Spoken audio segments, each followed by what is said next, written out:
Il y a un vieux proverbe qui dit qu'on peut pas avoir une liste des meilleurs films de l'année sans une liste des pires films de l'année. Rebienvenue sur Cinemaximus, mon cher public, et aujourd'hui je vous offre ma liste des flops de 2023. Les 10 pires films que j'ai vus durant la dernière année, les 10 films que je vous recommande le moins. C'est parti! Tu sais que ton film est une anomalie quand il est sur la liste des meilleurs films et des pires films en même temps. Au numéro 10 de ma liste des pires films de l'année, c'est Flash. Flash, c'est un film qui devrait pas exister, mais qui existe. Autant que j'ai adoré Batman et Supergirl dans le film, autant qu'Ezra Miller se prouve encore une fois comme non seulement une personne absolument toxique, mais également comme un acteur de merde une fois de plus. Et non seulement on est pogné avec Ezra Miller comme Flash, mais dans Flash on est pogné avec deux Ezra Miller en même temps. Parce qu'apparemment un c'était pas assez. En plus de ça, je dois dire que bien que j'ai beaucoup aimé des aspects du film au point où je l'ai mis dans mes mentions honorables de l'année, les premières 30 minutes du film étaient l'une des expériences les plus pénibles que j'ai subies dans toute l'année. La joke du baby shower. Si vous savez de quoi je parle après avoir vu le film, ça m'a pratiquement traumatisé. J'étais genre, sérieux, vous commencez votre film de même? Et en plus, non seulement, après toutes les accusations contre Ezra Miller, j'ai pas le goût de le voir avec des mineurs, mais vraiment pas. Mais en plus, les effets spéciaux du film avaient l'air de pas avoir été finis. C'est genre un problème avec plusieurs films de super-héros des dernières années. Mais dans ce cas-ci, c'était moche. C'était tellement mal foutu. Et la séquence à la fin du film avec les apparitions surprises comme le Superman de Nicolas Cage, où apparemment Nicolas Cage n'était même pas sur les studios pour faire son apparition. C'est genre, what the fuck? Au numéro 9, j'ai une cible assez facile, une proie facile, le remake de La Petite Sirène. Le problème avec les remakes de Disney, c'est qu'ils ont tous le même problème, à l'exception de genre deux d'entre eux que j'ai quand même apprécié. C'est-à-dire, c'est le même que l'original, mais c'est plus long, c'est moins mémorable, c'est moins coloré, puis les chansons sont moins entraînantes que les versions originales. C'est même pas un problème avec les acteurs. J'ai aucun problème à ce que Ariel ait été jouée par une actrice noire dans ce film-là. Hailey Bailey a fait du bon travail avec un script de merde. J'ai même pas eu de problème avec le fait que Melissa McCarthy jouait Ursula. Au numéro 8, nous avons une grosse déception de l'année parce que le concept était quand même cool et c'est 65. Adam Driver qui bute des dinosaures aurait dû être tellement plus cool comme film. Mais non, 65 c'était long, ça avait l'air cheap, c'était répétitif aussi. Un gros problème avec le film 65, c'est que Adam Driver est pas tout seul dans le film, il est accompagné d'une autre personne, une femme avec laquelle il y a une barrière linguistique. Mais c'est genre, pourquoi tu mets ce détail-là dans le film au lieu de créer une vraie connexion entre les deux personnages avec du bon dialogue? Le film est genre, ok, à toutes les fois qu'Adam Driver va te dire quelque chose à la fille, il va le répéter une deuxième fois, mais avec des symboles, genre, on va aller là, maintenant. Non, mais c'est répétitif à un moment donné, c'est dull. J'ai pas de problème avec les dinosaures dans le film. Les dinosaures avaient quand même des designs un peu cool. Ça ressemblait moins à Jurassic Park, puis plus aux dinosaures mutants de Jurassic World. Mais honnêtement, le film, c'était pas grand-chose. C'était dull, c'était long, pour rien. C'était juste une gaspille du concept. Un concept qui était cool et quand même original. Mais sérieux, 65, j'ai vu des critiques dire ah, 65, c'est comme la note que je vais donner au film. Non! 65, c'est le nombre de coups de pied dans le cul que le scénariste se mérite pour avoir scrappé cette idée-là. Ça et les effets spéciaux dans ce cas-ci aussi avaient l'air pas finis. Comme s'il avait fait les effets informatiques avec des ordis aussi préhistoriques que les dinosaures. What? Au numéro 7 maintenant. Gardien de la Galaxie 3 est un gros succès pour moi chez Marvel. Mais Ant-Man 3 était une autre épique déception. Ant-Man 3, c'est genre, pourquoi vous avez pris cette histoire-là pour le troisième film de la trilogie Ant-Man? Déjà que le premier était quand même bon, puis que le deuxième, je n'avais pas ressenti grand-chose. L'histoire du troisième est tellement sans queue ni tête, puis c'est tellement pas justement où donner de la tête, c'était genre, pourquoi? Il y a tellement d'éléments du film qui m'ont fait demander, mais pourquoi vous avez pris cette décision-là en faisant le film? sais, pourquoi vous mettez autant d'argent dans les effets spéciaux, mais vous donnez pas de temps de faire des designs créatifs pour les créatures du film? C'est genre, on dirait des mauvais copier-coller des Star Wars de Disney. Pourquoi vous mettez Bill Murray dans le film pendant genre 3 minutes puis il fait rien? Pourquoi vous mettez MODOK dans le film puis il ressemble à ça? Pourquoi? Et aussi, ce film-là est censé être la grosse introduction du prochain grand méchant de Marvel, Kang le Conquérant, mais c'est genre... Ils ont tellement raté l'introduction du nouveau grand méchant. Déjà que Jonathan Majors pourra pas jouer Kang à l'avenir parce qu'il s'est fait arrêter récemment, mais en plus, vous introduisez le nouveau méchant Marvel, le plus gros méchant depuis Thanos, celui qui a pratiquement détruit les Avengers. Puis dans son premier film, il est même pas capable de battre Ant-Man. Il se fait battre par Ant-Man. C'est genre, vous voulez introduire une grosse menace, puis il est pas capable de se débarrasser d'un des Avengers les plus has-been de toute l'équipe. Numéro 6. Le numéro 6, c'est juste un coup salaud des studios Paramount. Voici le numéro 6. C'est un film qui s'appelle Paint, avec Owen Wilson. Apparemment, les studios Paramount voulaient faire un film biographique sur la vie de l'artiste et animateur de télévision Bob Ross. Que pour ceux qui ne le connaissaient pas, sa job, son émission de télévision, c'était juste montrer aux gens comment peinturer des paysages, des forêts, des montagnes, des rivières. Puis il n'y avait pas aucune malice dans ce gars-là. Paramount voulait faire un film sur ce gars-là. La compagnie de production de l'émission de Bob Ross leur ont dit non. Alors Paramount ont fait ce film-là, Paint, comme une espèce de représailles pour antagoniser et salir le personnage de Bob Ross. C'est genre, le seul concept, la seule joke du film, c'est et si Bob Ross était pas gentil? Et si Bob Ross était un trou de cul, en fait? Mais c'est même pas un gag, c'est juste un coup salaud, comme j'ai mentionné. C'est genre, vous avez pas pu faire un film sur Bob Ross, alors vous faites un gars qui y ressemble, qui a juste pas le même nom, puis vous le rendez comme une espèce de boule de jalousie qui veut saboter les autres artistes de son époque. Ah! Numéro 5. Nous avons un film qui est tellement pitoyable, une suite tellement nulle à comparer du premier film, et c'est Shazam 2, La Furie des Dieux. Shazam 2, c'est juste une des pires déceptions que j'ai eues en écoutant un film cette année. Déjà que le premier Shazam est genre un de mes films préférés de ces dernières années, et aisément un des meilleurs films que DC a sorti dans leur univers, considérant que leur univers est un échec monumental, mais c'est genre... Shazam 2, il y avait tellement rien, ça avait tellement pas de contenu, c'était juste... Les jokes étaient pas drôles, l'histoire était poche, les acteurs, on aurait dit qu'ils savaient comme pas trop quoi faire cette fois-ci. Toute la chimie entre les personnages du premier film était comme absente de celui-là.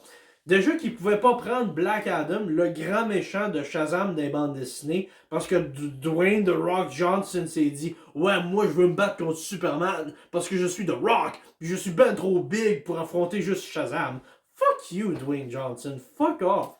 Mais c'est genre, qui est-ce qu'on a à la place comme méchant? Ben, 3 sorcières, dont 2 jouées par Helen Mirren et Lucy Liu, qui ont genre rien à faire avec le personnage, aucune personnalité. Et en plus, la goutte d'eau qui a fait déborder le vase pour moi, puis qui m'a dit faut que je le mette loin sur la liste, c'est la fin.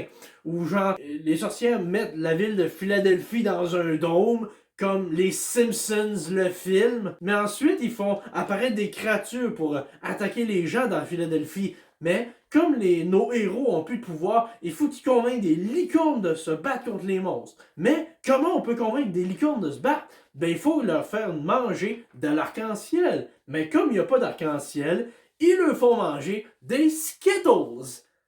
Des Skittles! Littéralement, la fin du film, c'est nos héros qui se baladent sur des licornes en leur garochant des bonbons qui goûtent la marde. Je connais personne qui aime ça, des Skittles. Puis ils disent « Mangez l'arc-en-ciel! Goûtez l'arc-en-ciel, motherfucker! » Puis j'étais genre « Quoi? » C'était tellement le pire placement de produit de l'année, j'en revenais même pas. La seule chose que ça m'a rappelé, c'était la publicité d'un Dunkin' Donuts avec Al Pacino dans Jack et Jill. C'était mauvais à ce point-là, people. J'en revenais pas. En quatrième place, on a une autre suite de merde. Le Meg 2. Déjà que le Meg 1 avec Jason Statham était tellement ridicule, j'ai quand même aimé ça. Le Meg 2 était tellement poche, ça en était même pas drôle. Déjà, pourquoi tu veux voir un film Le Meg? Ben, tu veux le voir pour voir Jason Statham qui se bat contre des requins géants. C'est ça le concept. Mais le Meg 2, ça prend 1 heure pour que dans l'histoire un maudit requin apparaisse. Et qu'est-ce qui se passe dans la première heure, me direz-vous? Beaucoup d'espionnage politique sous-marin. Parce que s'il y a quelque chose qu'on veut voir dans un film où Jason Statham se bat contre des requins géants, c'est une espèce de copier-coller bizarre des récents films de James Bond? Quoi? C'est tellement mal comprendre ton film. Ok, je sais que le Meg, incroyablement, est basé sur une série de romans. Je sais pas si le deuxième roman de la série était une espèce de copier-coller d'un James Bond bâtard que Ian Fleming aurait chié en une journée, mais genre, j'ai aucune idée pourquoi ils sont allés là pour la suite. Rendu à la fin, ils essayent de pimenter le film avec d'autres créatures préhistoriques, mais ça devrait être plus violent que ça l'est. C'est un 13 ans et plus vraiment mou. Genre, 5 nuits chez Freddy était plus violent avec son 13 ans et plus qu'un film où des requins géants bouffent du monde. C'est genre quoi? En plus, encore une fois, un running gag de 2023 pour les mauvais films. Les effets spéciaux, les requins étaient tellement fake dans ce film-là. Je pense que honnêtement, le requin dans Les Dents de la Mer 4 était plus réaliste. Pas le requin dans Les Dents de la Mer. Le requin dans Les Dents de la Mer 4. Wow! On est creux dans le fond du baril. Au numéro 3, nous avons un film de science-fiction exclusif à Netflix venant du visionnaire réalisateur de Batman vs Superman, Zack Snyder, un vieil ennemi à moi. Nous avons Rebel Moon, première partie. Rebel Moon, c'est pas comme n'importe quel film de merde sur Netflix que je mettrais sur ma liste. C'est un cas particulier. Apparemment, l'anecdote avec Rebel Moon est que Zack Snyder est allé voir les studios Lucasfilm il y a plusieurs années et leur a proposé un nouveau film de Star Wars qu'il réaliserait et dont il écrirait l'histoire. Les studios Lucasfilm lui ont dit non, alors il est allé voir Netflix, a changé quelques-uns des noms et ils ont produit Rebel Moon, qu'il a réalisé et qui est sorti en 2023. Le problème avec Rebel Moon, c'est l'histoire et le scénario que je vais vous résumer. Vous allez tenter de deviner c'est quoi le problème. On va jouer à un jeu, ok? C'est devine c'est quoi le film. Alors ici on a Rebel Moon. On a une jeune femme qui a des connexions avec un vilain empire galactique qui, pour tenter de vaincre l'Empire, doit unir un groupe de guerriers, de combattants et d'anciennes personnes importantes de divers mondes afin de créer un groupe pour faire quoi? Eh bien, pour voler les plans secrets de la toute nouvelle arme destructrice de cet Empire. Comprenez-vous c'est quoi le problème? Zack Snyder a juste refait Rogue One! C'est la même maudite histoire que Rogue One, qui non seulement est l'un des meilleurs Star Wars que Disney nous a offert, mais qui en plus est sorti il y a pas si longtemps que ça, en 2016. Sérieux, je suis convaincu que Zack Snyder est littéralement allé voir Disney Lucasfilm, leur a amené un Blu-ray de Rogue One, puis leur a dit « Je peux-tu faire un remake de ça? » Si j'étais Lucasfilm, non seulement je lui aurais dit non, mais en plus, je l'aurais promptement envoyé chier pour vouloir faire un remake d'un film qu'on a déjà fait. V'là même pas 10 ans. Ça, et c'est sans parler des autres problèmes associés avec le film. Le film dure plus que 2 heures, mais si t'enlèves toutes les maudites scènes avec du slow-mo, je suis certain que le film durerait même pas 1 heure et demie. Ça, et Zack Snyder a juste stretché une histoire qui est quoi, genre 1 heure et demie gros max pour en faire un film de plus que 2 heures, pour ensuite aller voir les médias pour leur dire « Ouais, mais j'ai une version de 4 heures du film qui va sortir dans les prochains mois. » Puis c'est genre « Quoi? T'avais pas assez d'histoire pour 2 heures? Puis là, tu vas en faire une version de 4 heures de temps? » Sérieux, depuis qu'il a réalisé sa version de 4 heures de Justice League en 2021, je pense que ça a moisi son cerveau ou quelque chose de même. Que quelqu'un l'arrête avant qu'il se fasse mal. En deuxième place sur cette liste, on a la plus grosse déception de toute l'année. Un film que quand j'ai vu la publicité durant le Super Bowl, j'étais genre yes! J'ai hâte d'aller voir ça. Ensuite, je l'ai vu au cinéma avec le chum à ma soeur. Puis lui, il a quand même aimé ça. Mais moi, j'ai trouvé l'expérience pénible à mort. En deuxième place de cette liste, Indiana Jones et le cadran de la destinée. What? Sérieux? Tous les ingrédients étaient là pour faire un bon film d'Indiana Jones. Harrison Ford était de retour. Il était accompagné de compagnons pour son histoire épique. Il y avait du globe-trot à travers le monde, des scènes d'action rapidement filmées. Mais c'est genre, tous les ingrédients étaient là, mais il n'y avait aucune passion. Ça n'avait pas d'âme, ça n'avait pas de cœur. C'était genre, ils ont pris Mads Mikkelsen pour jouer un méchant, mais ils ont donné rien à faire avec son rôle. Harrison Ford était là, mais son personnage était rendu vieux, déprimé, fatigué. C'est genre, pourquoi? Indiana Jones, c'est genre un des personnages les plus cool de l'histoire du cinéma. Puis Disney, à ceux qui ont les droits d'Indiana Jones, ils font un film, puis ils sont même pas capables de faire un meilleur film qu'Indiana Jones 4. La barre est à basse quand même, Disney. Il y a tellement d'aspects du film qui m'ont vraiment tapé ses nerfs. Déjà, les gens trouvaient que les aliens d'Indiana Jones 4, c'était une coche trop ridicule. Mais moi, je trouve que le voyage dans le temps, c'est encore plus ridicule pour un film d'Indiana Jones.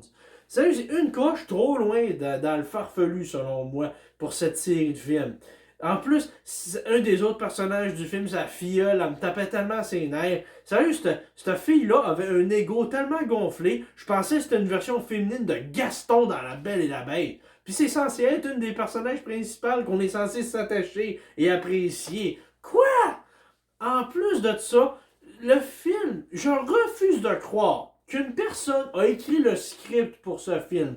On dirait vraiment un script qui a été peaufiné en 2 heures par ChatGPT. Pour ceux qui ne savaient pas c'est quoi, ChatGPT, c'est genre une intelligence artificielle. Tu peux mettre sur ton téléphone ou ta tablette. Tu lui demandes, hey ChatGPT, pourrais-tu m'écrire un film d'Indiana Jones? Puis il te chierait un script que c'est genre, ok, ça ressemble à du Indiana Jones, mais on dirait qu'il manque de quoi, là. On dirait c'est un peu à côté de la traque, on dirait. C'est l'impression que j'avais durant tout le film. Ça ressemble à Indiana Jones, mais j'ai pas l'impression que ça en était un. C'était genre. C'était pas excitant, c'était pas drôle, c'était pas touchant, c'était pas badass, c'était juste une perte de temps de A à Z. On y est, mesdames et messieurs. La première place de cette liste. Le pire film de l'année. En numéro 1, nous avons Ours sous cocaïne. Ours sous cocaïne, déjà montré le poster. Basé sur une histoire vraie, mon cul, oui. Déjà, l'histoire vraie de l'ours sous cocaïne, c'est que dans les années 80, un ours a mangé une brique de coke puis est mort 10 minutes après. Alors que dans ce film-là, c'est genre, l'ours mange de la coke, puis ensuite va sur une vague meurtrière en tuant du monde. Ah! Mais c'est genre, le film tente de rendre hommage à des films de série B des années 80, genre haha, c'est un film d'horreur mais c'est mauvais, les effets spéciaux sont mauvais, le jeu d'acteur est mauvais, on fait exprès pour que ce soit mauvais, mais c'est ça le problème, c'est genre, tu veux rendre hommage à des films cultes qui étaient mauvais, mais ces films-là, ils faisaient pas exprès d'être mauvais. C'est genre, tu voulais essayer de faire connexion à Miami, mais tu te ramasses avec Sharknado à la place. What the fuck? J'ai pas le goût d'écouter un film qui fait exprès d'être mauvais, avec un gros budget, puis avec avec des acteurs connus dedans. Ce film-là, c'est genre l'équivalent d'un mur vide. Il y a rien. C'est censé être un film d'horreur, mais c'est plus dégueulasse, puis c'est pas épeurant pantoute. C'est censé être une comédie, ça a l'air, mais il y a pas une joke qui marche dans le film. Il y a plein de moments où il y a juste des gros moments de silence.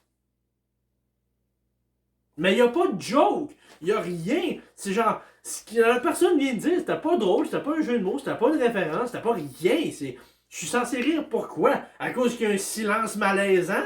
Non! Ça et en plus, le seul rire que j'ai eu objectivement dans cette comédie, c'est un rire qui était pas voulu en fait. Parce que Ray Liotta est dans le film. Et à la fin, je vais spoiler le film parce que je m'en crisse. Ray Liotta se fait bouffer par un ours. Puis, direct après, quand le film finit, parce que Ray Liotta est mort dans la vraie vie dans la dernière année, ils ont mis en la mémoire de Ray Liotta, puis c'est genre les caves qui savent pas comment Ray Liotta est mort, les rednecks qui ont fait que ce film-là est un succès, vont littéralement penser que Ray Liotta est mort en se faisant manger par un ours. Oh man! C'était genre le seul rire que j'ai eu dans le film, mais c'était pas intentionnel. C'est pas un moment que le film voulait que je rie. C'est genre, c'est un échec complet. Ours sous cocaïne. Cocaine Bear. Le pire film de 2023. Merci beaucoup d'avoir été là sur Cinemaximus pour cette 3e édition des tops et des flops. D'ici à la prochaine vidéo, bonne écoute et bon cinéma. Bye bye!